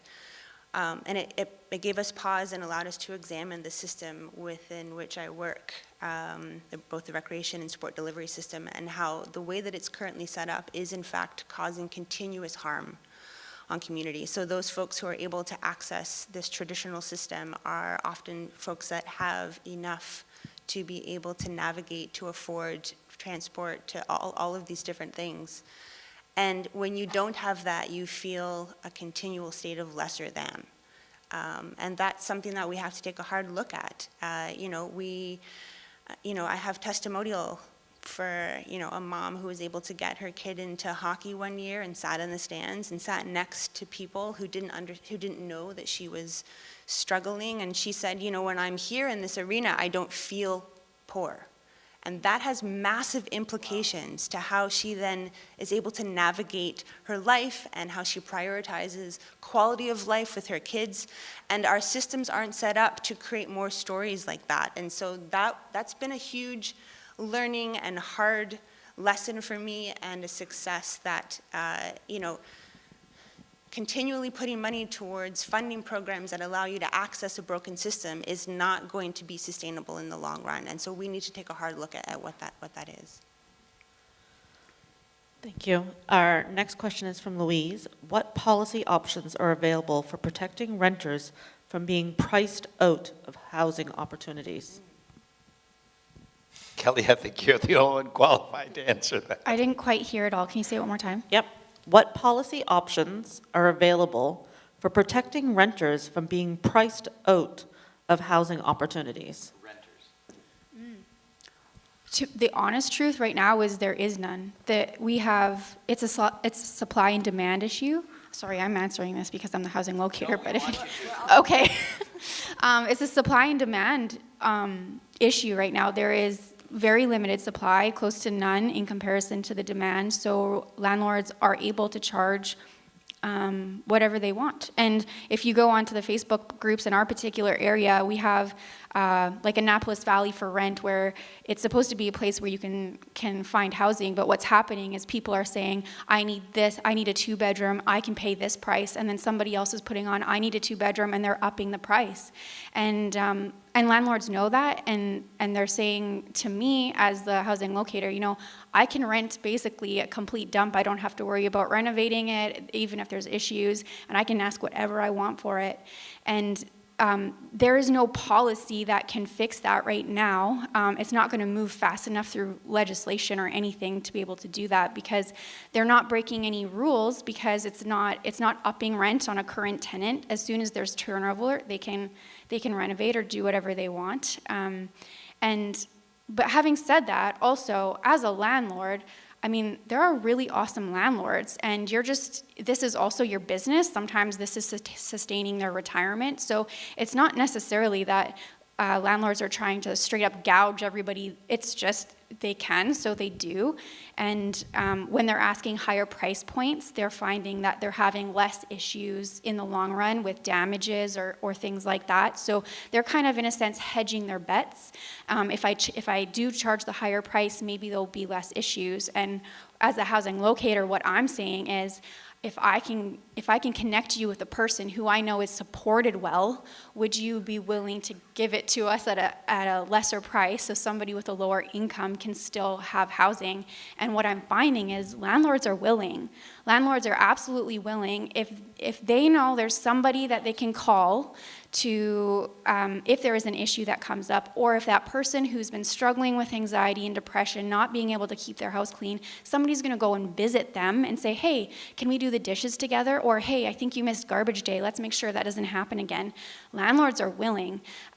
There's no vacancies. I have great relationships. I mean, Safeguard was amazing. Last year during COVID, we couldn't find enough host homes because people were afraid of transmission, which is 100% like reasonable. And so we just said, hey, like, could you just give us a chance so we can house a couple youth in a unit? We will support them well. We'll have a youth outreach worker in there. We'll have the social worker in there. We'll have a rec person connecting. Like, the unit will be monitored. And he said, yeah, let's see how it goes. And now we have like 20 youth in individual apartments, all being supported externally. That program's going so well. So landlords are willing to do it. But those landlords who are so willing to work with us, in the last 2 months, it's again and again, I don't have anything available. There's no vacancy. Nobody's leaving units because they know there's nowhere to go. And that's a very long question to that, or answer to that question, but I'm getting fired up. Sorry. Thanks, we moderator. need more housing stock. Okay, thank you, Kelly. Our next question is from Caroline. Has youth homelessness increased over the past few years, or is it steady? If it has changed, either way, what do you feel are the key contributors, sorry?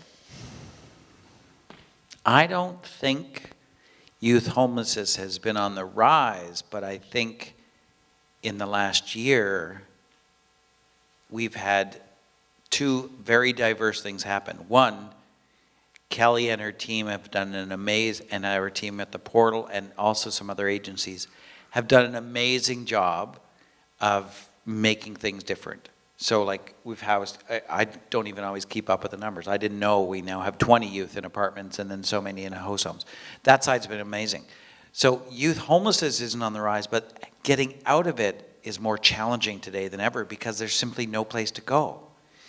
And so I think the awareness of youth homelessness has also increased, but the kid that's feeling shame is still not able to access stuff easily and quickly. Do you know what I mean? Like, every guidance counselor knows about what we do. Every guidance counselor, is well connected and things like that. And it's usually them that knows, or social workers and things like that.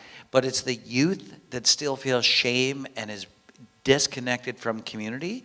And when there's no places to go, simply because if you have money, like for people that have money, there's not even a place to go. But if you have money and you got a good reference, you're going to get that place quicker than somebody that doesn't. And so both things have been happening simultaneously. So I think there's less youth out in the cold. There's less youth in vulnerable positions. But we've only been dealing with the tip of the iceberg because the kids that aren't connected and aren't coming forward are still going unnoticed. So it's hard to answer that question, but you can see some of those different factors.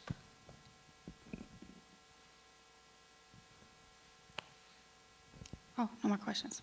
Okay. Let's do... Can I add one piece to that in terms of what is, one of the reasons for homelessness? And I'm going to link it to the question back there about what can be done. If you are hosting an event, or you're at an event, or if you're downtown at a coffee shop, or if you are at the theater or you're at the movie theaters and you don't see youth, it's because people haven't worked to make that a youth-friendly space. And we need to do that. We're just not doing that. We feel more comfortable when we don't see youth in our spaces for whatever reason. They're terrifying. I get it. I have a preteen. That's scary enough. But it's a thing. Like when you have a street fest in Woofle, how many youth are actually out there? When we host Apple Blossom, like where are all of the youth? It's really interesting.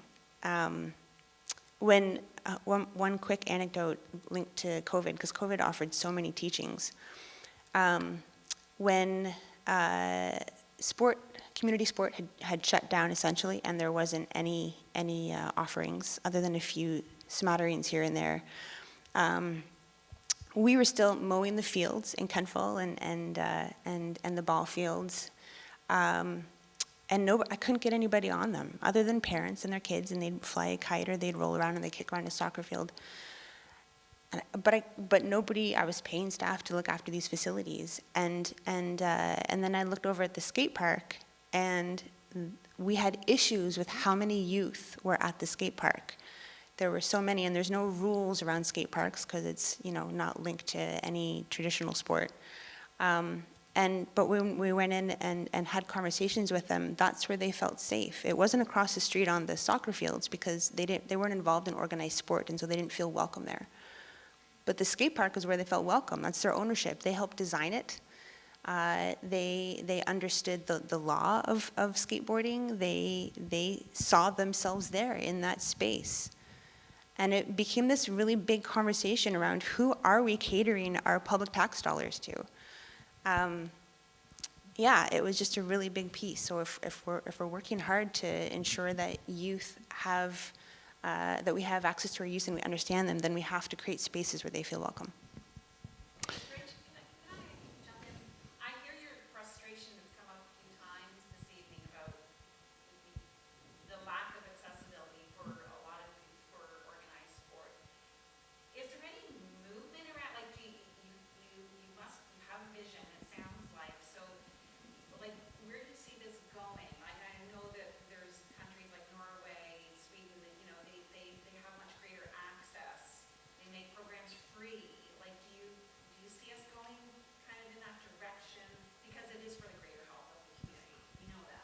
Can you just repeat? I'll repeat the question just so the people at home can hear what the question was. If I'm getting it right, she's hearing that you're frustrated or talking about the lack of access to recreation programs. Is there a vision for changing that, what that looks like? Does it look like offering all organized sports for free? What is kind of the answer? Is that the question? Did I get it? Okay. If I appear frustrated, I am. If you want to join my movement, join me. That's a really interesting question, actually. So within Nova Scotia, you have two bodies. One is Sport Nova Scotia, one is Recreation Nova Scotia. I'm obviously affiliated quite closely with Recreation Nova Scotia, and I can tell you that organization has worked really hard to take a look at accessibility. In fact, one of the pillars of the national and provincial strategy for recreation is access and inclusion. We all define that differently. In this case, we're talking about youth, but largely it's broadly speaking. But we can't do that or have any movement unless there is a political will to do that. I'm just gonna say that. Back in '74, when the national statement was created around recreation is a human right, this is what you need in order to thrive as a community, that's when the federal government was actually funding community recreation and public recreation. And then I think somewhere in the 80s, somebody got a good idea that that shouldn't happen and it should fall solely on the backs of municipalities. And then the pay-to-play model was created. It may have been in the 90s. 90s was bad hair, was everything. But yeah, that's when the pay-to-play model was introduced. And you know, I don't know, it's a larger conversation, but I think the short answer is no. I think that a lot of the efforts that go towards, I'm gonna get in trouble for saying this, but a lot of the efforts that we put into access is creating access to systems that aren't working, and I've already said it before, whether that's creating access for folks with mobility issues into communities that have been designed by people who don't have mobility issues, whether it's creating access to opportunities that are designed for folks who have means, and then I spend my career trying to ensure that folks who don't have means have access to them. I don't see that changing in the immediate future. I wish I had better news. I don't. But you know, within my field, we talk a lot about how do we ensure everybody has access to a system that we don't see changing. The interim thing, I went and spoke to Valley Recreation because Rachel invited me, and I was listening to... I had him on speed dial. And I was, yeah. And when I was listening to every single minute, like village, town, and county, their report on recreation, every one of them said our recreation, like they gave examples of what was free and what was accessible. And I was sitting there and I went, why am I here? And then as I was listening a bit more, I said, you know what, guys? I stood up and it was my turn to talk. I said, I'm going to set some of aside what I was going to talk about because I said, you're very willing, you've got affordable stuff. But I said, I think there's a disconnect. The people like Laura Lee that work with the people that are struggling and feel disconnected because she's a social worker doesn't know about all your free stuff. But also the people that need to come into your facilities or participate in your programs are scared out of their minds about going there. I said, someone that's struggling with poverty in Wolfville doesn't go to the Acadia Athletic Building unless someone takes them. So that same summer, we had a gal from the Acadia, she was a basketball player and she was actually the captain of the basketball team. She collected all these kids every week and she took them into the athletic complex and she took them swimming. And I said, I never saw the budget item for that. She goes, oh, they never paid. I always just took them everywhere. But the thing is, she made it familiar to them. She also took those same kids at the town hall, and then the kids started coming in and bugging Rachel in her office. But what changed was these kids had somebody that took them and accompanied them to the athletic building, to the town office, and things like that. And so that's what struck me when I was with all the recreation people. I said, you've got the free stuff. They know the people that need the free stuff, but we don't have enough people in between that are bringing those people to those free stuff. And again, it's more than this. I could go on and on about this. You're going to get me going, but it's again more than this idea of free, because that has its own stigma. But you know, there's this like a lens of equity when you do all of these things. But here's an example to what Russ was saying. So we'll do 2 more minutes, and then we probably need to get into the calls to action. Okay. Yeah. Our former bylaw enforcement officer, who, if you want to know what's going on in town, talk to your bylaw enforcement officer. Am I right? Because they're on the street and they know. So they keep an eye on some of the youth for me. And I gave them a stack of cards to go to the arena. So here's a free pass to go to the arena. We have skates you can borrow. We have helmets you can borrow. The Kentville Arena is right downtown, which is where most people were. So it's, transportation is an issue. They just walk over. And he would hand them out to whomever was around and needed a place to go. There's washrooms in there. There's some great stuff. And because I'm nosy, I put a little mark on them so that I would know when they were used. How many do you think got used? 0. Not a single one got used. All of those barriers we talk about, except for this feeling that I belong there. They don't feel, in this case, they didn't feel like they belonged at this arena downtown where they see people going in there with their hockey bags. They know the rules. They know that, Rolly's at the front door and he's really big and hairy, but he's actually a really nice guy.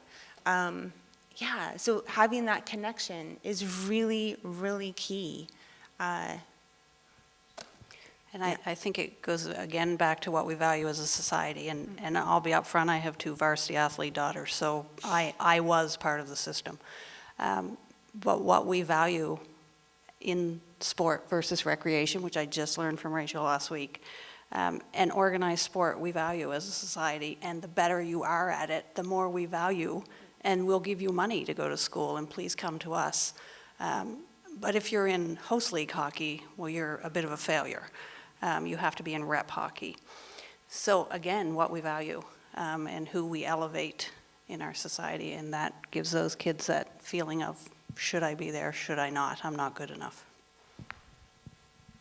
Awesome, thank you. All right, let's do some calls to action, the nitty gritty. What are you gonna do about it? Well, Russ is so good at coming up with these little mantras. So be, build, and belong is kind of our mantra for the evening. So be a good neighbor, build homes, and belong, create safe spaces. And so we have specific action items for each of these categories. Be a good neighbor is specifically trying to help really have this peer-based mental health model, essentially. So the system can be hard to access at times. Not every time the system does need to be accessed, but if we're not in the system and we can't change the system, what can we do collectively to still help people that are struggling? So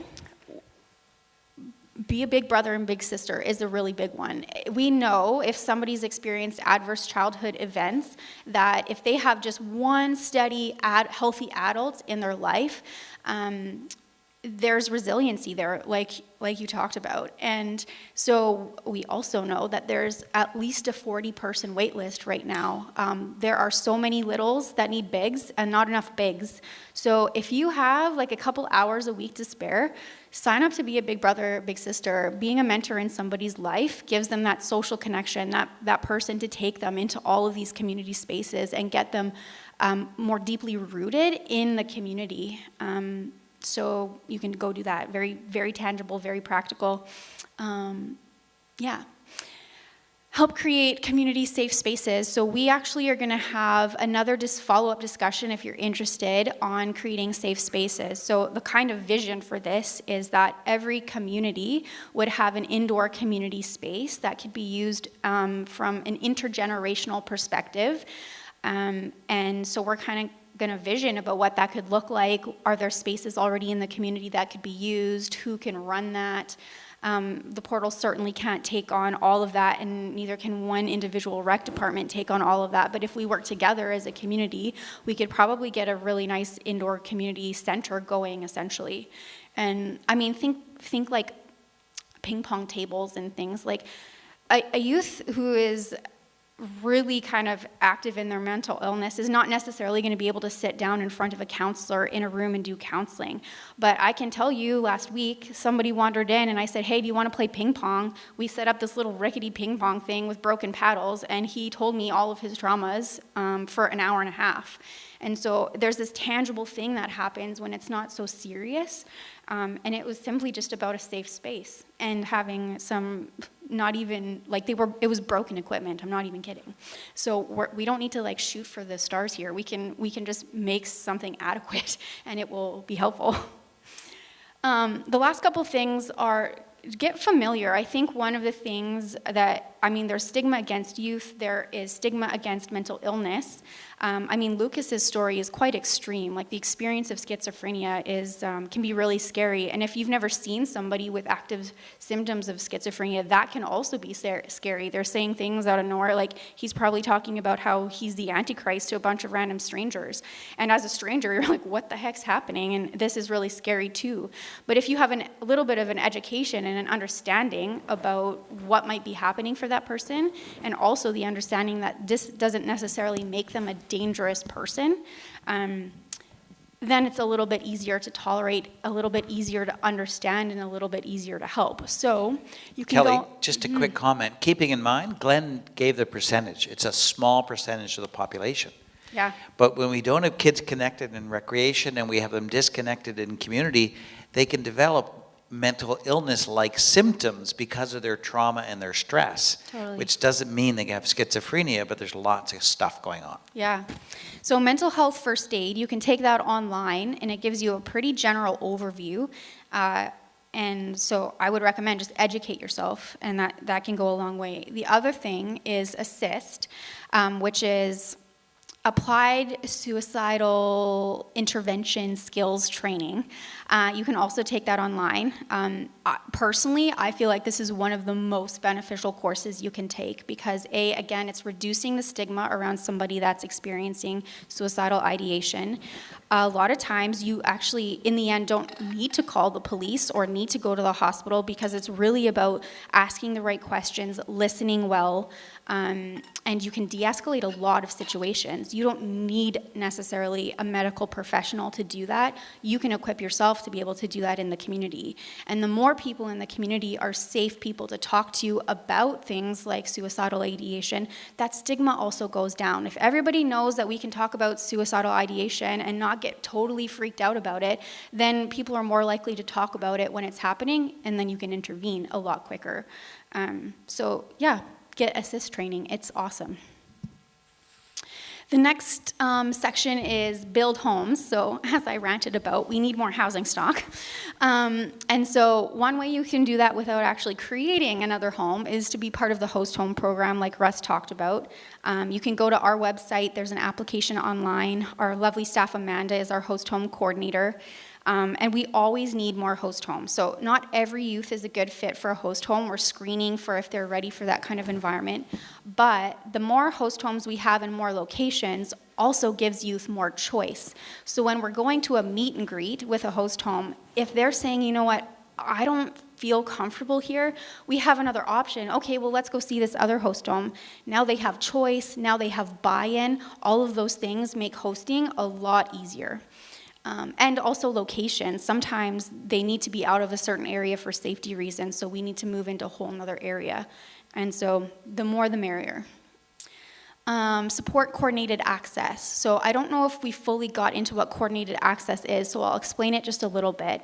So my role as the housing locator is to try and find and work with landlords so that individuals who are experiencing barriers to accessing the rental market can get into the rental market and get units. However, what happens is when there's a high number of people who are experiencing homelessness and a low amount of vacancies, what's happening right now is all of these different individuals are working with various different service agencies. So we have us calling, we have different social workers calling, and there's this list of landlords basically in the valley. All those landlords are getting all sorts of calls from all different social service agencies. And so what we're trying to do is bring it together so that if somebody's in need of housing, there's one intake with the same assessment every time goes into the system, and then when there's a vacancy, the system will help us figure out who is at the highest risk, because really we should be housing the highest risk first, and what supports do they need to be successful. And then basically it's using what stock we have in the most efficient way. So if you want to be part of coordinated access, if you're a social service worker who is often looking for housing for people or needing that resource, we have a stakeholders meeting on April 8th from 1 to 3. You can send me an email and we'll get you in there. We also have landlords coming to that to that meeting as well, so that they can be part of that system. And together as a community at that meeting, we'll come up with who do we think should have the highest priority access. So it's a real collaborative approach. And it's actually really hard decisions when everybody needs access, but we'll be coming up with a triage system. The next one is join the landlord partnership program. So like I said, we're already working with a lot of landlords. We always need more landlords to work with. Even if you don't have a vacancy right now, I would love to talk to you about if the possibility that your unit does open up. And we kind of just go through our memorandum of understanding that are we taking the lease as a master lease, and then we're able to put somebody in there kind of at our discretion, or do you want to meet everybody ahead of time, or is it a co-sign situation? There's tons of ways to partner, but kind of what we're saying is our part that we're bringing to it is the support piece. We will have somebody in that unit that is connected to some sort of support, that there will be in-unit visits, and so that's kind of our agreement. And the last one, which is the project I'm working on now that is taking up a lot of time, and I'm really passionate about it, is the accessory dwelling unit project. So the quickest way, and a lot of best practice when you have a housing crisis and we're like literally hemorrhaging, is to put up units as quickly as possible. And the only really way to do that right now, especially when we have issues with lumber shortages and labor shortages, is prefab homes. And there's a company right now in Halifax that are making, this is the kind of a sketch they did, but they're 1-bedroom accessible units, prefab. So once they get the order, after the pads are laid or whatever, it's about a 3-week turnaround. And so if there's the will and there's the funding, there's actually a huge capacity to get units up quickly. The nice things about these are, if you have a senior who can't leave their home because they have nowhere to go that's accessible, which is a huge problem right now, they can live in the backyard and have a family move in. And so you're freeing up housing stock for families, and you're having somebody in safe housing that's accessible, which is also meeting their needs. So a few things that you can do: if you already have land that is zoned for a detached secondary dwelling, go for it. And you can talk to us also, because we can put together kind of a proposal to do a group of these and hopefully get some funding if you're agreeing that it will be for a low-income individual. The other thing is we're going to actually be going to some councils and recommending some changes to their zoning bylaws to allow detached secondary suites, because the majority of housing across the valley is single-family dwelling units. They're not necessarily apartment buildings or things that are zoned for multiple dwellings, but if we're going to be serious about solving the housing crisis, we need to start shifting, and we need to change some of the systems. So this is something that I'm committing to, really seeing if we can get some of the zoning changed. And Kentville is already zoned for these, so if you're in Kentville, you don't have to do any of that bylaw change. You're already good to go. If you're in other communities, I have really short infographics for which, like if you're in Berwick, for example, I have a printout of what's allowed in your area and what's not allowed, so you can also ask me about that. Next. Is that stuff we could also put on a website? People could just go to? Yeah, there's links, because it's so specific to the community, because the county is one thing and then the municipality is a different thing, and so it's a lot of information. So it's probably easier if you email me and say, hey, I live in this area, I'm requesting information, and then I can email you that. But there are links already on the Homeless No More website that says, if you're interested in this, click here, and it'll automatically send an email to me. Okay, I think I'm going on and on now. Okay, last one, belong. So create safe spaces. One awesome thing that Portal did, actually Leslie, she's our staff, she's awesome. She's come up with a programming toolkit. So one way to help people feel like they belong is to design programming that meets their needs.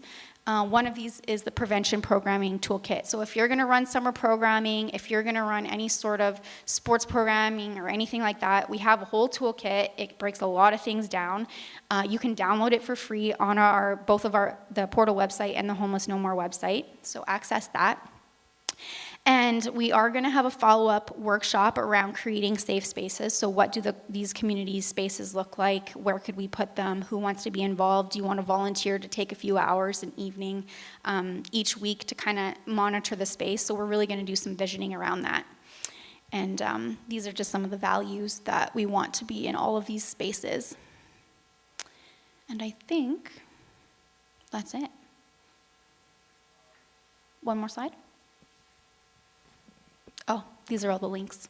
So we'll get this slides out to everybody who registered.